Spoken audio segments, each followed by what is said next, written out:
You guys excited to be here today? You're a bunch of liars too, right? You're only excited you don't have to be in work right now, right? Let's be real, let's be honest. Well, my name is Tyson Devers. I am excited to be here. I want to say a big thank you to Scott and PRSC for the opportunity to be here today to share my story with you. And thank you all for hanging around and spending some time with us again this morning. This is a great conference, right? There's a lot of good information. There's a lot of good stuff going on right now. So I feel blessed to be a part of this, and thank you for that opportunity. But before I get started this morning, I want to share something with you. I live in the Austin, Texas area, Marble Falls, if you know where that is. There's things called trees and water down there, so that's what keeps me there. But I stayed at my brother's house here in Midland last night. Made this short drive over this morning, and as I was traveling up, my cell phone rang. I didn't recognize the number, and most of the time if I don't recognize the number, I'm gonna let it go to voicemail, right? But that's important. They'll leave me a message, calling back later when I have some time. But my cell phone rang, I didn't recognize the number, and for some wild and crazy reason, I happened to answer it. Don't know why, but I did. And look, I haven't had a chance to tell my mom, my brothers, anybody. But I just want to take a second today, kind of brag and fill you in, let the cat out of the bag, so to speak. Because I found out just this morning, literally just a little bit ago, that I have signed my first contract with HBO and Showtime. First one. Yeah, thank you. Thank you. Thank you. I'm excited. It's going to be good. They said the cable guy's going to be out to my house tomorrow between 2 and 4, and I get 6 weeks for half price. It's a heck of a deal, right? That is a joke, okay? I'm going to tell you that's a joke. I spoke in my hometown of Andrews, Texas. I did that joke right there, and the headline of the Andrews County newspaper the next day says, Devers signs HBO Showtime contract. So I had to call Rudy at the paper and tell him, dude, I didn't really sign a contract, okay? That's just a joke, and you didn't get it. But I tell you that to tell you this. Guys, I know you come in today, you saw a 38-year-old guy rolling around in a wheelchair, and you're probably wondering, what happened, right? Doesn't look like he's always been in the chair. You're right, I haven't been. And by the time I leave here today, you're going to know exactly what happened to me.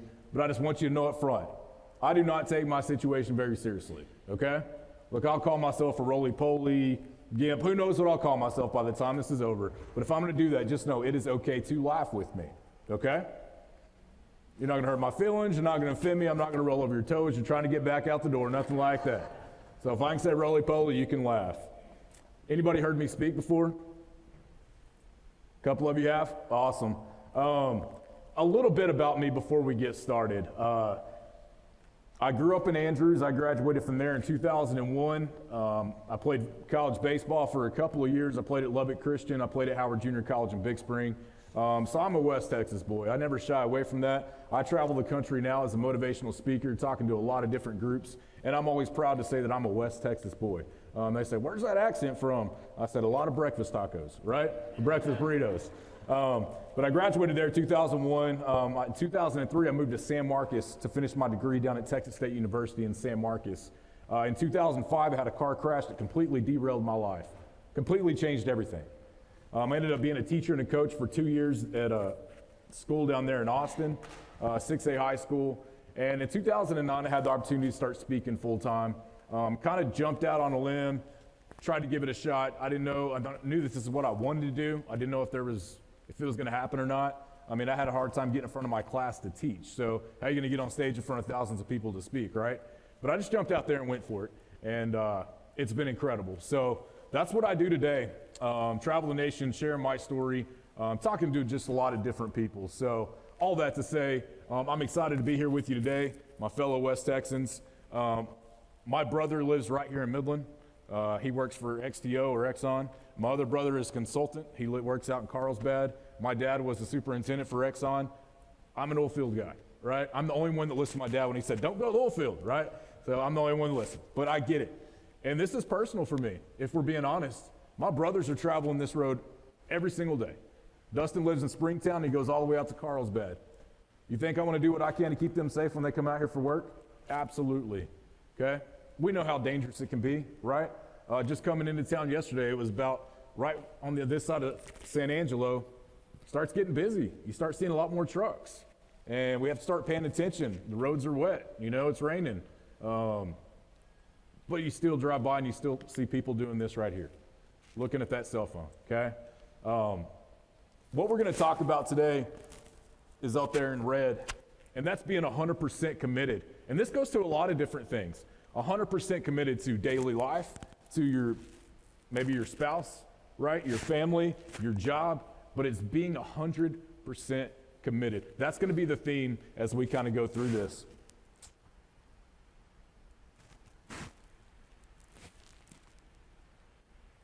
Maybe. Now, I know it's been a long day already, okay? I want to take you through a quick engagement readiness test just to make sure that everybody is on the same page and make sure we're ready to go for this presentation, okay? This is the only set of instruction I'm going to give you. We're going to count the number of bounce passes made by the team wearing white uniforms. Now, I get it. Not all of us are basketball savvy. So let's go over some of these passes so we're all on the same page about what we're counting. Okay, what kind of pass is this right here? Overhead pass. Some people call it like a lob pass or baseball pass. We're not counting that. Okay, what kind of pass is this? Chest pass. We're not counting that either. Okay, what kind of pass is this? That's a bounce pass. That's what we're counting. All you have to do is count the number of bounce passes made by the team wearing white uniforms. Good. Now, there's a lot of things in this video they're going to try to distract you. Okay, there's a black team. There's a white team. They're in an elevator shaft of all places. There's just a lot of distractions. But all you have to do is count the number of bounce passes made by the team wearing white uniforms. Good. 94%. 94% of people watching this video cannot stay focused long enough to get the correct answer. 94%. But all you have to do is count the number of bounce passes made by the team wearing white uniforms. Good. Count them to yourself. I don't want your partner trying to cheat.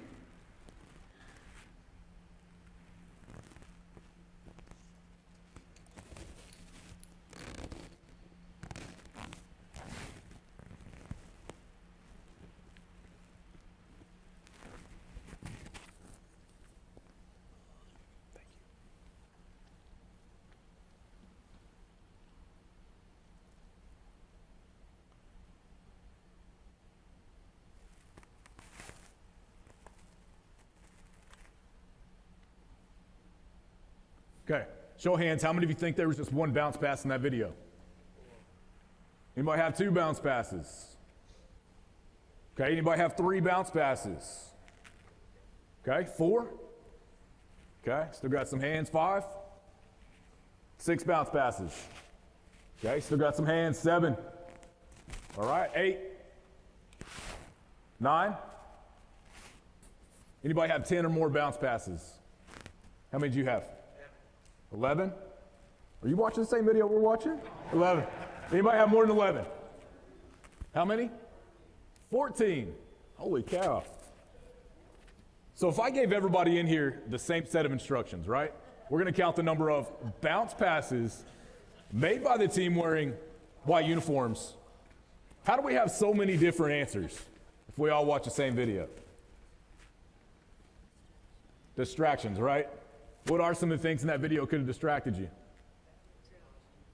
Crossing, okay, the 2 teams. What else? The what? Say it real loud. The gorilla. All right, who spiked their coffee this morning? The gorilla. How many of you saw the gorilla in that video?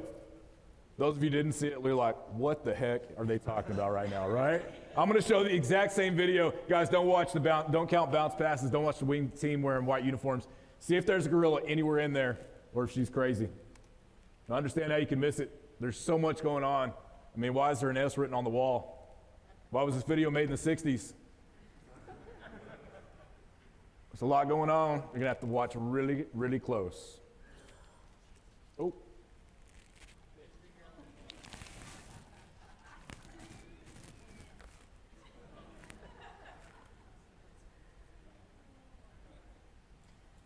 For those of you who saw that the first time, is that the exact same video? Yeah, those of you who didn't see it, you're like, there's no way that's the same video. Look, I promise you, that is the exact same video. But here's the deal. That gorilla that you just saw walk across the screen represents unseen opportunities.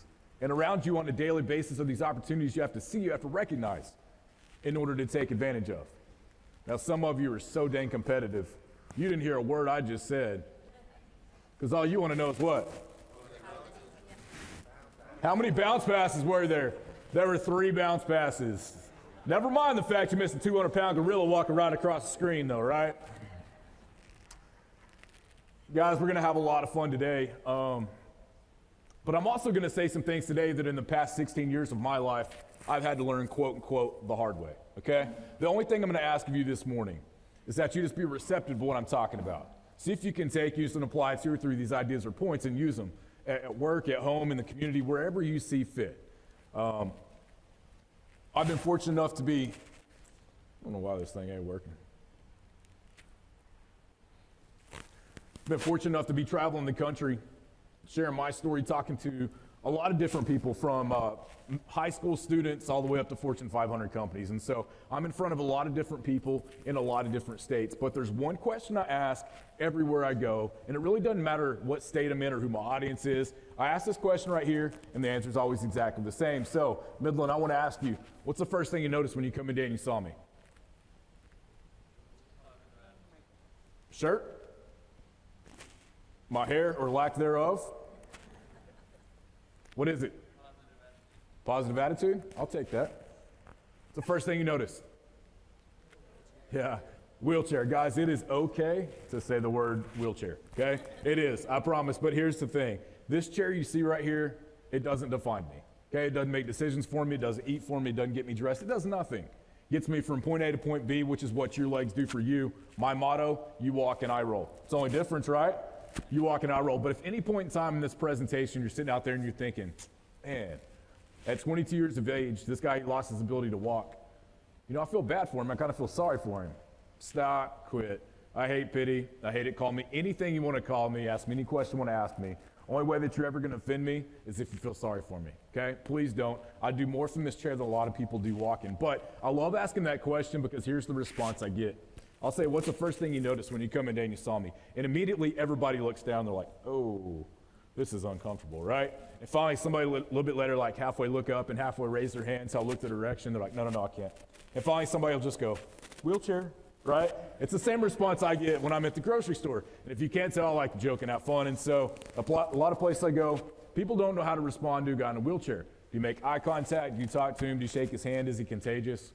They don't know. So, true story. This happened to HEB in Kingsland, Texas, where I live. But I'm going down the aisle, and I'm pushing my chair in a grocery cart like this here.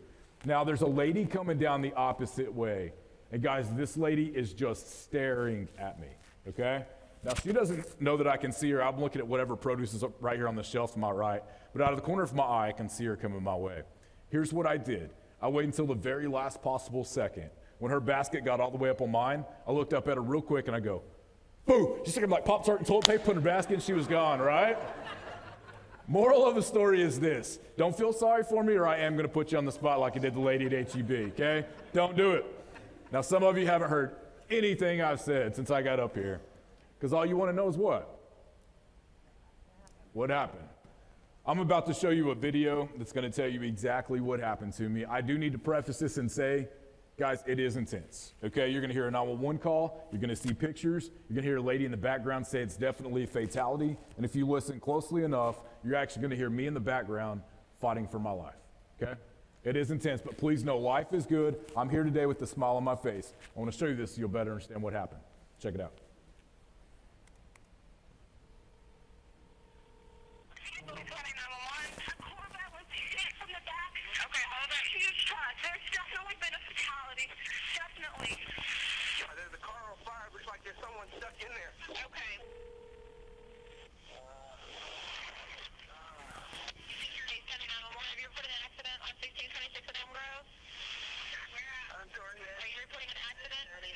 I was just in it. Okay, hold on just a second.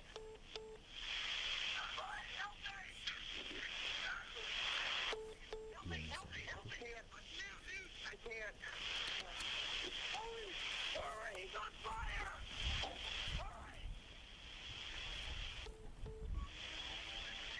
Guys, sorry, I'm going to start this over. It's playing through my speakers on my computer rather than overhead, so I want to start it over so you guys can hear what's going on. We can exit, go to system. Yeah.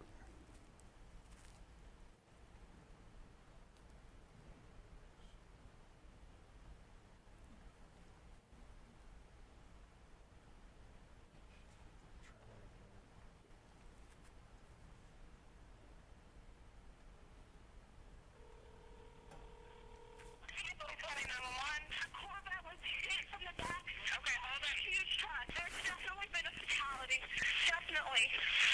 There's a car on fire. Looks like there's someone stuck in there. Okay. Security sending 911. Have you reported an accident on 1626 at Elm Grove? I'm sorry, ma'am. Are you reporting an accident? Yes, I was just in it. Okay, hold on just a second.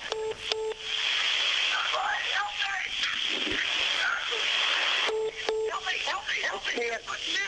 I can't. All right, he's on fire. All right. Okay, sir. Sir?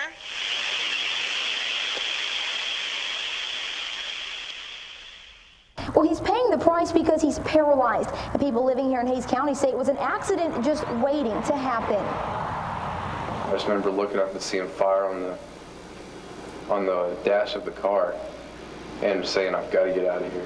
The next thing 22-year-old Tyson Devers remembers is waking up paralyzed from the waist down.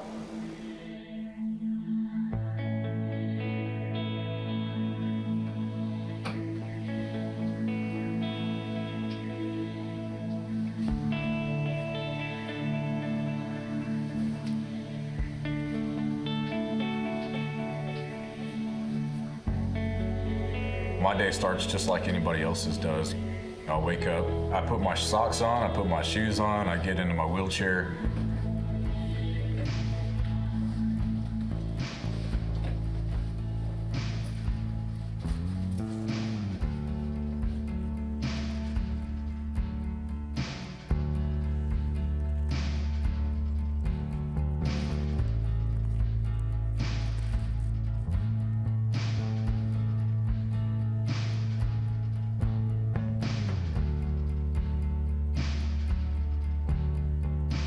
You walk and I roll, and that's really the only difference. I'm doing everything I'd be doing today. If I was still walking, I just do it a little bit differently.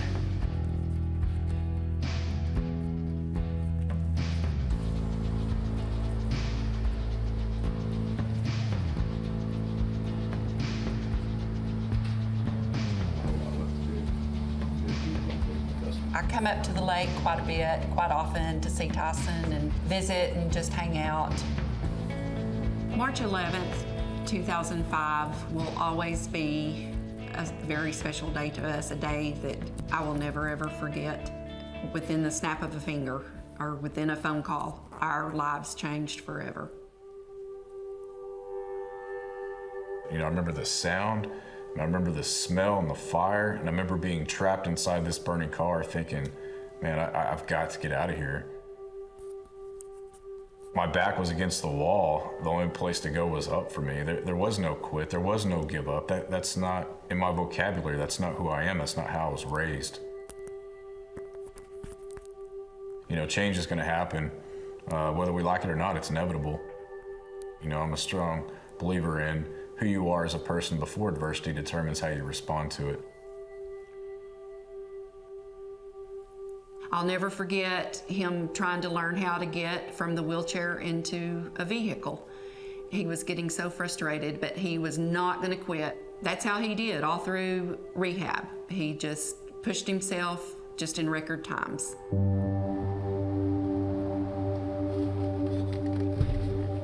It's a daily battle. You know, just like everybody, you got your good days and bad.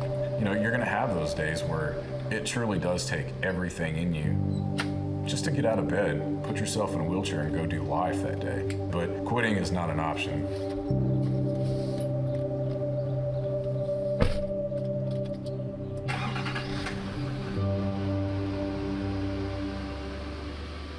I didn't want a wheelchair to stop me from reaching my dream of being a coach, which is what I want to do since I was this tall, and so I just went for it. But when I was teaching and coaching, I had students in my classroom that maybe they had a terrible home life, or maybe they had things going on in their life, and they were just shutting down, they were stopping. The big thing to me was, look, it doesn't have to be like that. That doesn't have to define you. And it just motivated me to want to push them to be better, to be the best that they can be. You know, no matter what's happened in the past, I can't change what happened to me, nor did I have a choice in what happened to me, but I did have a choice in how I responded to it. When I'm on stage, I'm in the element. This is my story. I want somebody to hear it that needs it.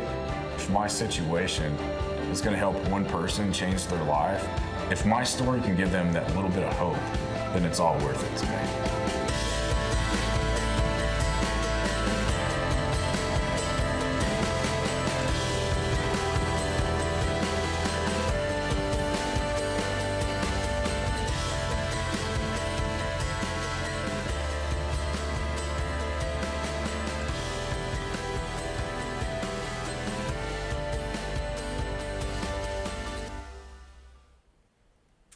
Are you who you want to be?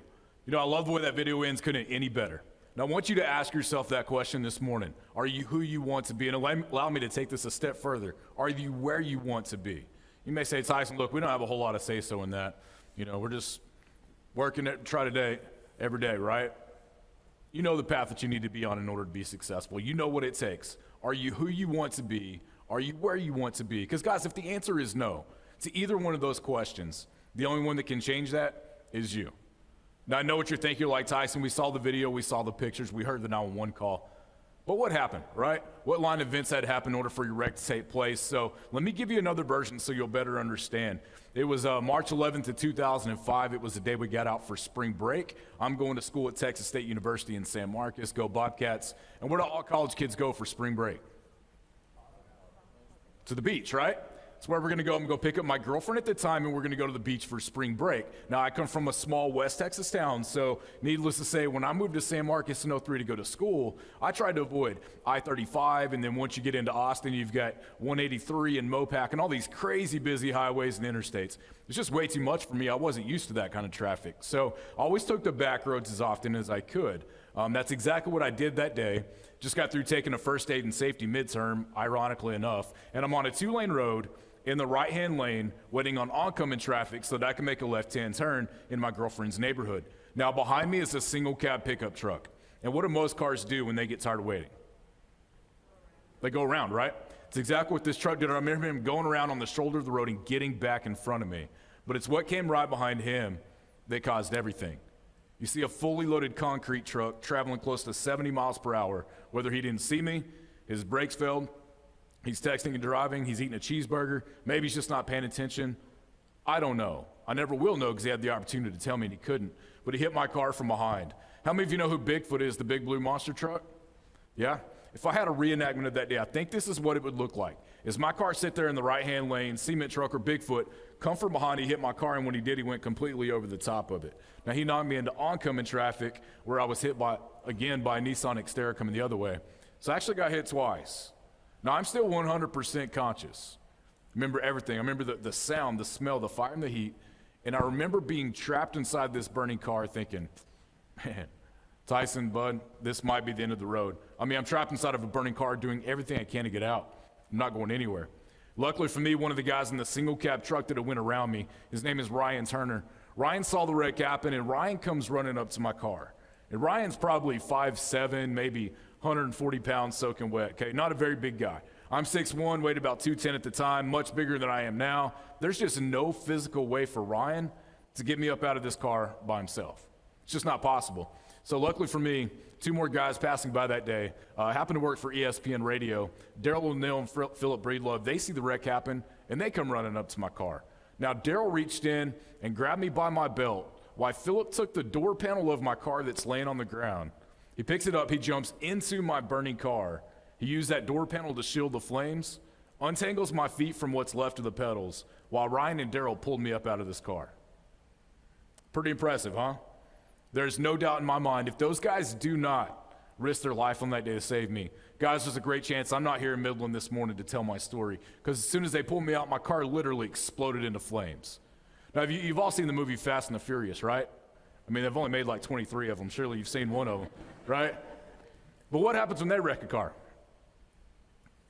It blows up, it explodes, right? It's exactly what my car did. Well, that day across the street was an elementary school, Elm Grove Elementary, and they happened to be having fire day that day. So outside, across the street, outside on break, is a fire truck and an ambulance. They see and hear the wreck happen, and they immediately called Starflight because they knew how bad it was. Now, if you know anything about the Austin area, in fact, how many of you know where Cabela's is in South Austin, right off of I-35? Okay, quite a few of you. My wreck happened about 5 miles behind there. Or how about this? How many of you know where Salt Lick Barbecue is? More hands, right? Right back there, okay? That's where my wreck happened. But if you're gonna drive from the spot my wreck happened to downtown Austin where Brackenridge Hospital is, it's probably gonna take you what? An hour or so with no traffic? Get this, from the second my wreck happened, they called Starflight. Starflight left Brackenridge, got to the scene, loaded me up, and took me back for surgery. But from the second my wreck happened until I landed at Brackenridge was 14 minutes. 14 minutes. And the only way I can explain it to you today, I think it's okay to say this out here in West Texas, by God's grace, I'm still here. I mean, that's the only reason I can explain it to you. I get to the hospital, had 5 surgeries the first day. I had a punctured lung, a torn diaphragm, several broken ribs. My spinal cord at T12, right at your belly button, was completely severed with a 1-inch gap separating it. So it's left me paralyzed at the waist with a 1% chance of ever walking again, according to doctors, which is basically saying, Tyson, you're not gonna walk. But if for some wild and crazy reason you do, well, you know, we did give you that 1%, right? That's what that means. Probably not gonna happen. I spent 3 weeks in the hospital there in Austin. As soon as I was released, I went to rehab in Houston at a place called TIRR, and that's TIRR. Just an amazing, phenomenal, incredible place. It truly is. They're doing some amazing things, not only for spinal cord injuries, but also traumatic brain injuries as well. I was there for 3 weeks, went home for a month till I got my back brace and all my hardware off, went back for another stint of rehab, was there for another 3 weeks, and probably my proudest accomplishment of this whole ordeal being placed into a wheelchair is my wreck happened on March 11th, and in August I was back in college finishing my degree. So I only missed half a semester of school. But you see, March 11th of 2005, that's the day that everything changed for me. Everything. Look, I wasn't any different than any of you sitting out there right now. I played football and baseball in high school. I played a little bit of college baseball. I'm going to school to be a teacher and a coach, which is what I want to do since I was a little bitty kid. Wasn't any different than any of you are. But in a matter of, boom, literally the amount of time it just took me to snap my fingers, my life has changed forever over something that wasn't even my fault. I can't go back to March 11th of 05 and change what happened to me. I already tried, can't do it. But from that day going forward, that's on me. That's my responsibility. Okay, if I'm gonna back into a corner, crawl into a hole and feel sorry for myself, I've got nobody to blame but myself. I think everybody in this room right now is old enough to understand this. We're all gonna face some change, right? It's not always gonna be in the form of a car wreck like mine was. In fact, some change is good. I mean, how many of you would like a new car without the payment? That's good change, right? How many of you would like a new grandchild? There's not many hands on that. What's going on? Okay, we got a few. That's good change. But we as humans, we don't like change, right? Because we live in normal as much as we can, whether it's good or bad.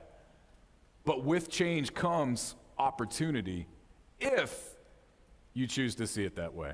I'm going to show you a quick video that demonstrates perfectly what we as humans do when change comes in our life. We'll watch this. We'll talk about it as soon as it's done. Check this out.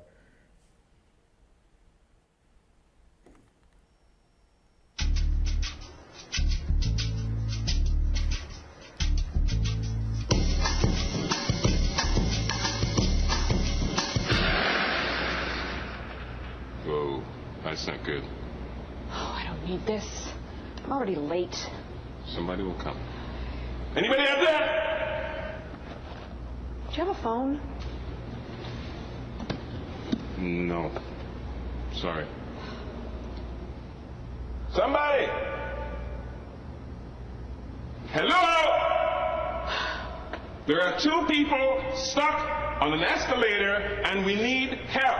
Now, would somebody please do something?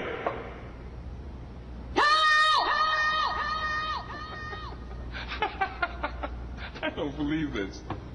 You gotta be kidding me. I'm gonna cry. Well, there's nothing else left to do, is it?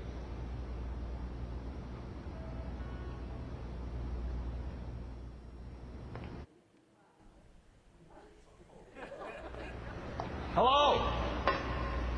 Hey, don't worry about it. I'll fix it in a second. He said he can fix it. All right. All right. That's more like it. He says he can fix it.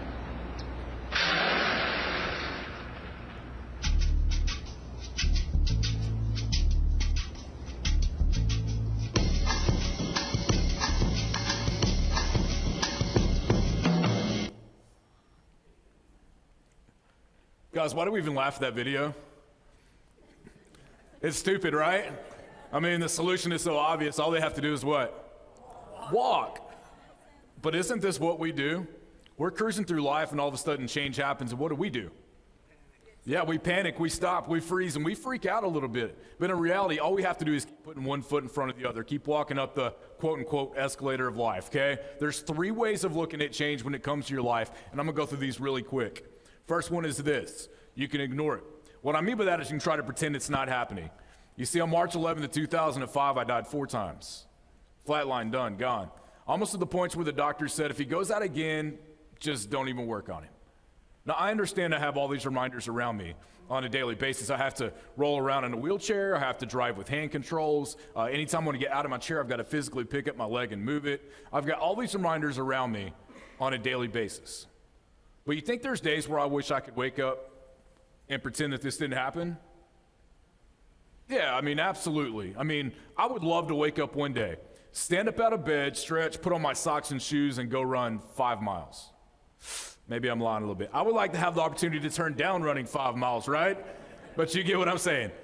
But guys, if we're gonna go through life trying to ignore change, trying to pretend it's not happening, you're never gonna reach goals you have set for yourself. Same is true for your company. Next thing you can do is this right here, react to it. What I mean by that is you can play the blame game. Come on, you kidding me? What I mean by that is play the blame game. I could blame anybody I wanna blame for rolling around in this goofy looking chair. Remind you, I'm doing everything I'm supposed to be doing. I'm going 0 miles per hour with my seatbelt on and my blinker on, okay?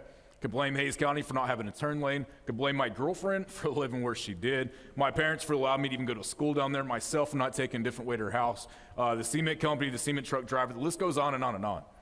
Rightfully so, I'm doing everything I'm supposed to be doing. But again, if we're gonna go through life placing the blame on others and not taking responsibility for events in our life, guys, we're never going to move forward. Last but not least is what I'm going to challenge you to do today, and that's simply this right here. That's meet it head on. When I was in the hospital, the doctor comes in and he says, Tyson, you're paralyzed. And I said, yeah, whatever. And I didn't believe him because doctors don't know what they're talking about, right? No, they do. I just want to believe him. He says, Tyson, you're paralyzed. I said, yeah, whatever. A little bit later, my mom comes in. We're sitting there, we're talking. I look up at her and I said, Mom, am I paralyzed? She gets this big white smile on her face, says, Tyson, don't you worry about a thing. You're doing awesome. Take this day by day. Everything's going to be fine. Okay. A little bit later, we're sitting there, we're talking again. I look up at her and I asked her again. I said, Mom, am I paralyzed? Here comes that big white smile. Tyson, I told you. Look, you're doing awesome. Take this day by day. Give it 110%. Everything's going to be fine. Okay. A little bit later, we're sitting there, we're eating dinner. I look up at her and I asked her again. I said, Mom, am I paralyzed? Here comes that big white smile. Tyson, look, your dad and I are here. We're going to help get you home, get you living life again. Everything's going to be fine. Just give it everything you've got day by day. Give it 110%. Everything will be A-OK. Okay. Got it. So after asking her about 9 or 10 times and really not ever getting a straight answer, the answer that I was looking for, I finally just looked at her straight in her eyes, stopped her mid-sentence, and I said, Mom, am I paralyzed? And right then and there, I forced my mom to tell her oldest son that he'll probably never walk again. Look, I get asked all the time, Tyson, if you could go back in life and change anything, what would you change? We understand you'd probably change the fact your car wreck happened. I'm going to be 110% honest with you guys when I say this, and for those of you who know me, I think you'll vouch for me. Guys, I wouldn't change anything about my life, okay?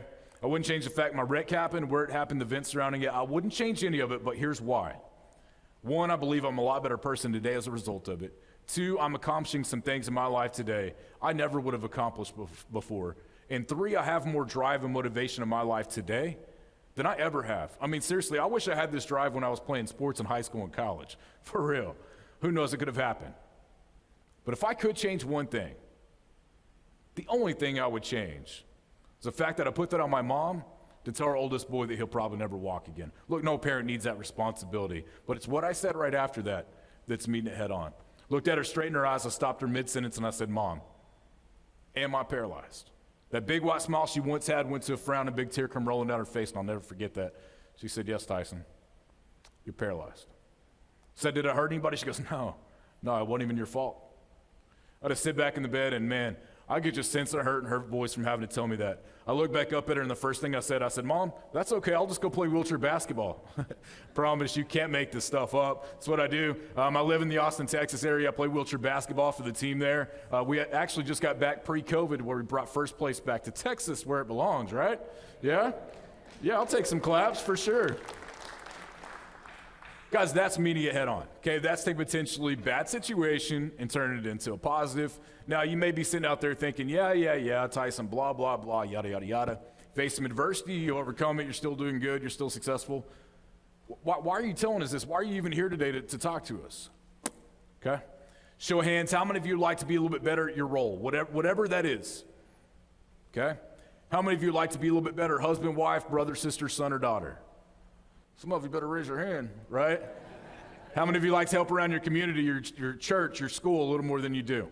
Okay, guys, here's an interesting fact about the population of the world. I say interesting because we know this, but yet there are companies out there that will spend millions of dollars a year to get what I'm about to tell you. And that's that the majority of people in this world fall into a category in the middle known as average. Average. They're going to show up, go through the motions, and do just enough to what? Get by or pass or make it. My challenge for you today is this, and I'm going to give you the perfect example of what this looks like here in just a second. Guys, spend an extra 5 or 10 minutes a day. That is all it takes. 5 or 10 minutes a day doing the little things in life that the majority of people in this world simply choose not to do. Look, it's not that they can't. It's not that they're incapable. It's that they choose to not do it. They choose to not put forth the little bit of extra effort it takes to go from average to the best, average to world class. It's a decision you make every single day when you get up out of bed. If you can make this choice, I promise you, you're going to be rewarded. You will. What time is it right now? 11:45? We have till noon, is that right, Scott? Give or take? Okay. Let me just keep going. Sorry, my head, I chase a lot of squirrels in here, so. By a show of hands, how many of you feel distracted driving is a serious issue in this thing we call life? Okay? So pretty much every single one of you raised your hand. So if we know this, we understand it, we get it. Answer me this. Not out loud, just answer it to yourself. If we understand that distracted driving is a serious issue, why do we still do it?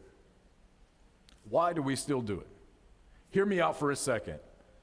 Guys, what I don't want any of you to have to go to a mediation room, sit at a long table like this with a mediator on the far side of a bunch of attorneys on this side and a family on this side with a guy in a wheelchair like myself knowing that he's in a wheelchair because of the decision that you made to be distracted behind the wheel. And on the flip side of that, I don't want any of you to have to attend a funeral memorial service where somebody has passed because of the decision that you made to be distracted behind the wheel. Don't be the cause, be the solution. Guys, it's going to take every single one of us working together. That 5 or 10 minutes a day, every time you get in the car, you have a choice to make. Put the cell phone away. Don't mess with the radio. It's a conscious choice that we make every single day. But we have to be committed. This isn't 98% committed. This isn't 90% committed. This is 100% committed every single day. But you can't get to 100 if you don't start at 1. You may say, well, Tyson, 1%, that's so insignificant. That doesn't sound like much. February 9, 2018, my mom went in for a routine angiogram. She had been having some chest pains, and my dad took her to the hospital and to see her doctor. And he said, look, it's no big deal. I mean, you're 55. It's fine. This is somewhat normal. We'll go in. We'll do some tests. If there's some issues, we'll get it taken care of. And he said, just come back Friday, and we'll get this all done. And my dad says, all right, so we'll come back. So they come back Friday, and he said, look, no, I'm sorry. They said that we'll get you rescheduled down the way, and we'll just do some tests. And my dad said, look, I don't think you understand. She can't walk to the end of the block without her chest getting tight. And she needs some tests. We need to figure out if there's anything wrong. And luckily, Dad was proactive about this. And so the doctor agreed. He said, look, if you'll be here Friday at 6, I'll be done with all my patients, and we can run in. We'll do a quick angiogram. If there's something there, we'll get it fixed. If not, then we'll go. But I don't really anticipate there being anything. So let's just do that. I'll see you Friday at 6.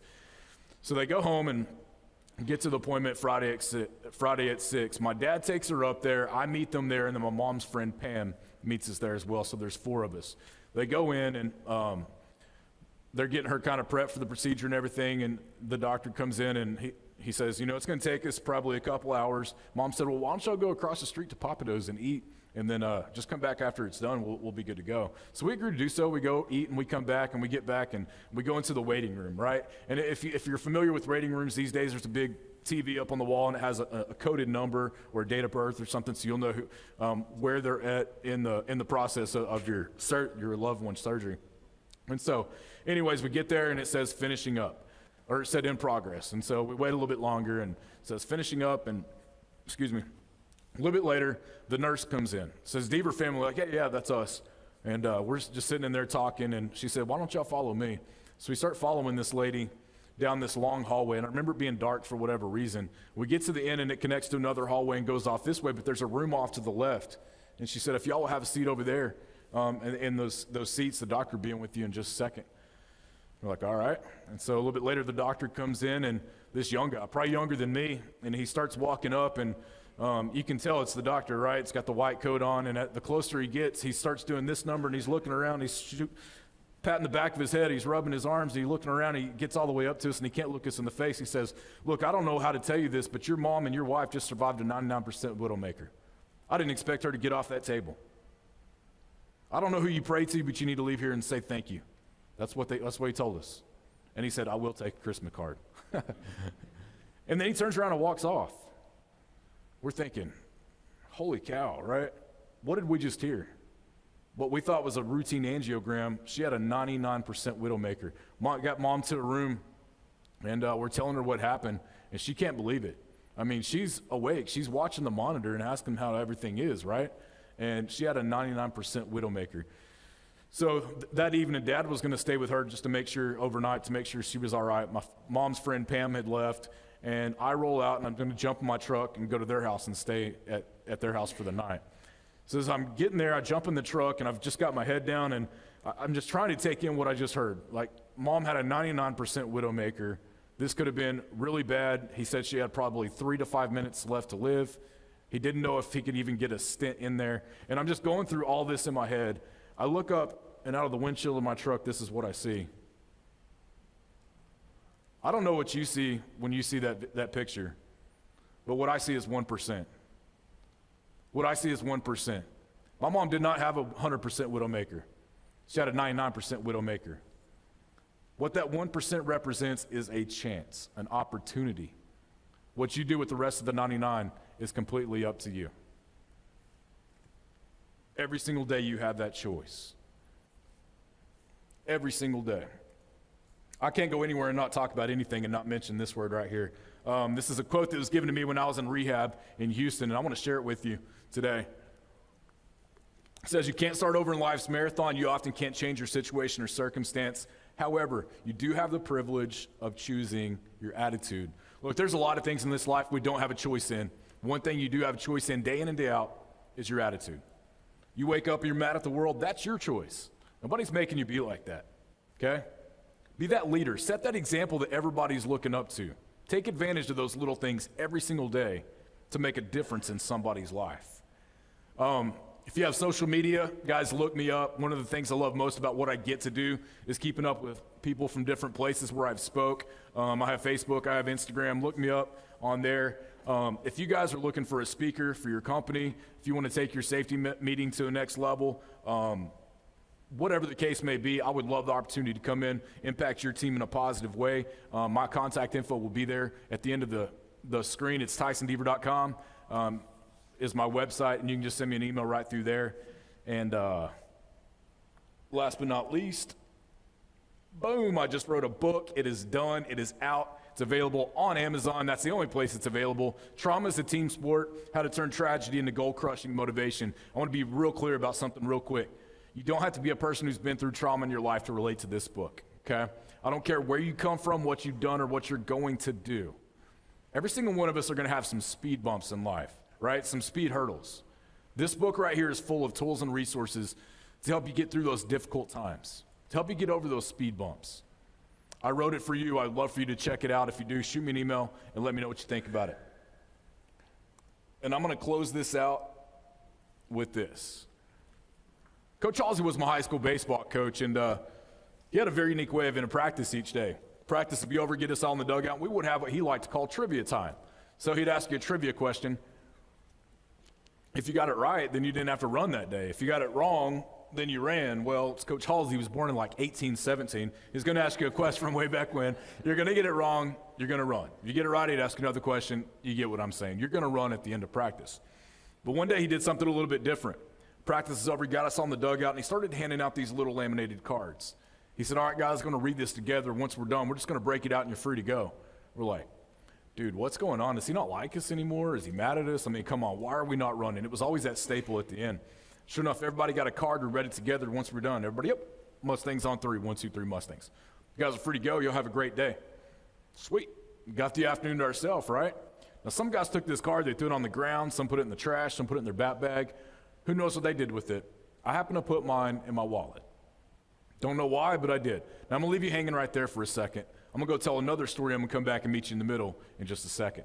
My wreck happened about 1:30 in the afternoon in the Austin area. My parents lived in Midland at the time, so 5 hours away. They couldn't get a flight out in Midland until 7:30 that night. So from 1:30 in the afternoon when they found out to almost 10 o'clock at night when they finally got to the hospital, they didn't know if their oldest son was alive or dead. They can't get that information out over the phone because of all the HIPAA laws and all that good stuff.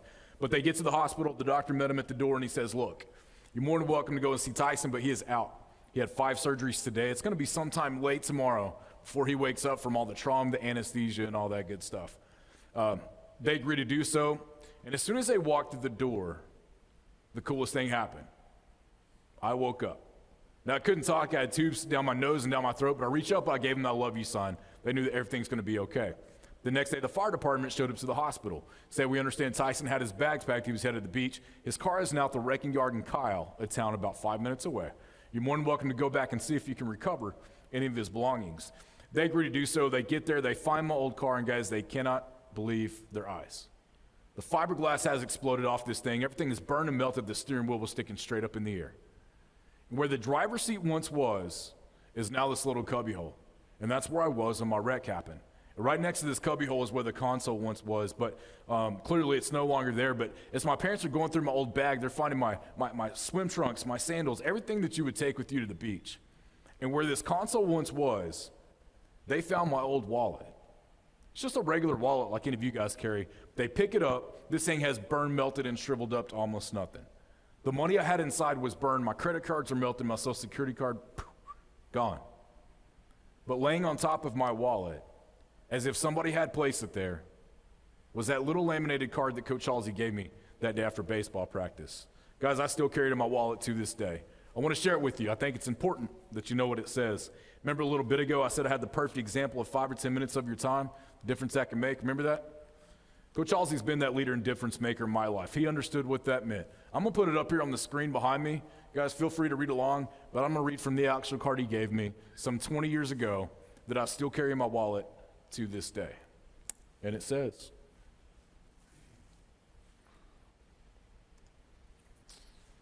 Dear God, help me be a good sport in this game of life. I don't ask for an easy place in the lineup. Put me anywhere you need me. Only ask that I can give you 100% of everything I have. If all the hard drives seem to come my way, I thank you for the compliment. Help me remember that you never send a player more trouble than he can handle. And help me, Lord, accept the bad breaks as part of the game. May I always play on the square no matter what others do. Help me study the book so I know the rules. Finally, God, if the natural return of events goes against me and I'm benched for sickness or old age, help me to accept that as part of the game too. Keep me from whimpering that I was framed or that I got a raw deal. And when I finish the final inning, I ask for no laurels. All I want is to believe in my heart that I played as well as I could and that I didn't let you down. Wow, right? It's my life on a card. I don't ask for an easy place in the lineup. Put me anywhere you need me. Only ask and I give you 100% of everything I've got. You have the opportunity each and every day to make a difference in somebody's life. It could be a family member, it could be a coworker, it could be an employee, it could be a community member. It doesn't matter. but you have the opportunity each and every day to make a difference in somebody's life. Guys, give somebody around you a laminated card.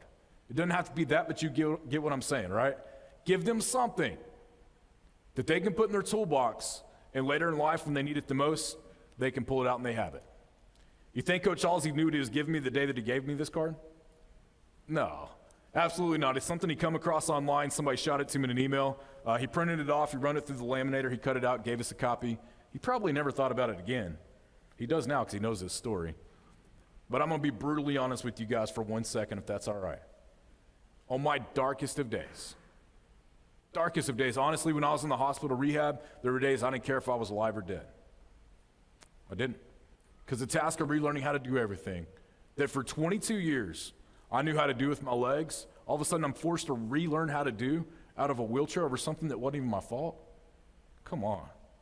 When that task was way too hard, way too daunting, I have a laminated card to fall back on to give me some inspiration, some motivation, some hope. Something that took him 5 or 10 minutes to do has impacted and changed my life forever. Be that leader and difference maker in your community, at work, whether you're the boss or you're the bottom of the totem pole employee. Everybody has the same opportunity every single day. If you haven't heard anything I've said all day, please listen to what I'm about to tell you. Guys, set extremely high goals for yourself. Individually, company-wise, whatever. Don't wait until Christmas. Don't wait until spring break. Start today. Do whatever you can to get there. Don't let anybody or anything stop you. When I was in the hospital, my own doctor said, Tyson, it'll be 12 months. It's going to be a full year before you do any type of physical activity. It's going to take you that long to get your strength back. I'm thinking, man, I grew up playing sports and being competitive. That's how I'm going to get better. So 4 months after my wreck, I rode a hand bike 20 miles to the hills of Lake Somerville. He told me I couldn't do it. I proved him wrong. He said, Tyson, you're not going to be able to teach and coach out of a chair. First of all, nobody's going to hire you. And if they do, your students and athletes, they're not going to take you serious because you're in a wheelchair. I was a varsity coach at a 6A high school in South Austin for 2 years. Loved every minute of it. I had zero problems from any of my students or athletes because I was in a chair. They told me I couldn't do it. I proved them wrong. Said, Tyson, you're not going to be able to fish and hunt, do the hobbies you've always enjoyed doing. It's too hard for a guy in a wheelchair. You're going to have to choose something easy. I tournament bass fish on the weekends, just got back from the elk hunt of a lifetime. Told me I couldn't do it. I proved them wrong.